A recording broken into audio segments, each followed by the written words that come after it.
CM Kejriwal కు ఢిల్లీ హైకోర్టుకు shock ఇచ్చింది. ఢిల్లీ లిక్కర్ కేసులో ఈడీ అరెస్ట్ చేయకుండా ఆదేశాలు ఇవ్వలేమని తేల్చి చెప్పింది.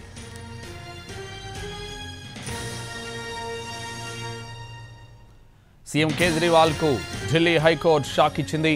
ఢిల్లీ లిక్కర్ కేసులో ఈడీ అరెస్ట్ చేయకుండా ఆదేశాలు ఇవ్వలేమని తేల్చి చెప్పింది. ఇదే విషయానికి సంబంధించి మరింత సమాచారం ఢిల్లీ నుంచి మా ప్రతినిధి రాజు లైవ్ లో అందిస్తారు. రాజు, సంతోష్, ఢిల్లీ ముఖ్యమంత్రి కేజ్రీవాల్ తనకు ఈడీ ఎటువంటి బలవంతపు చర్యలు చేయొద్దు అంటూ, అంటే అరెస్టు చేయకుండా హైకోర్టు నుంచి తనకు ప్రొటెక్షన్ ఇవ్వాలనే అంశం పైన ఈరోజు ఢిల్లీ హైకోర్టును కేజ్రీవాల్ ఆశ్రయించారు. అయితే హైకోర్టులో కొద్దిసేపటి క్రితమే ధర్మాసనం ప్రత్యేకంగా కేజ్రీవాల్ పిటిషన్ పైన విచారణ జరిపింది. అయితే ఈ సందర్భంగా ఏదైతే ఈడీ కొన్ని విషయాలను స్పష్టం చేసింది, అంటే ఢిల్లీకి లిక్కర్ కేసుకు సంబంధించి స్కామ్ కు సంబంధించినటువంటి అన్ని అంశాలు కూడా తమ వద్ద ఉన్నాయి.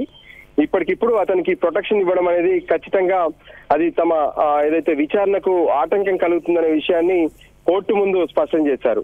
సో అంతేకాదు, ఖచ్చితంగా ఈ కేసులో ఢిల్లీ ముఖ్యమంత్రి కేజ్రీవాల్ కు నోటీస్ ఇచ్చే అధికారం తమకు ఉందన్న విషయాన్ని కూడా ఈడీ స్పష్టం చేసింది.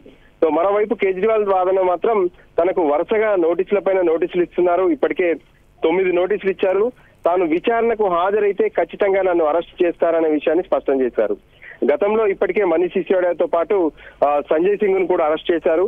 సో ఖచ్చితంగా తనను అరెస్ట్ చేస్తారు పిలిచి అనే విషయాన్ని స్పష్టం చేసినప్పటికీ కూడా ఈడీ నోటీసులు ఇచ్చినప్పుడు వెళ్లడం తప్ప మేము మధ్యంతర ఆదేశాలు కానీ మధ్యంతర ఉత్తర్వులు కానీ ఏమీ ఇవ్వలేమనే విషయాన్ని స్పష్టం చేసింది.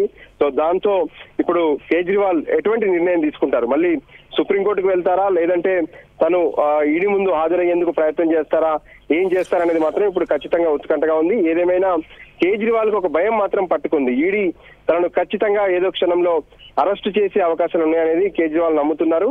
అదే విషయాన్ని పదే పదే తన మాటల్లో బహిరంగ సభల్లో కావచ్చు, ప్రసంగాల్లో కావచ్చు ఎప్పటికప్పుడు అతను చెప్పే ప్రయత్నం కూడా చేస్తున్నారు. సో మొత్తానికి తను ఏ విధంగానైతే హైకోర్టుకు వెళ్ళినటువంటి అంశంలో కేసు విషయంలో తనకు మధ్యంతర ప్రొటెక్షన్ అనేది దొరకలేదు.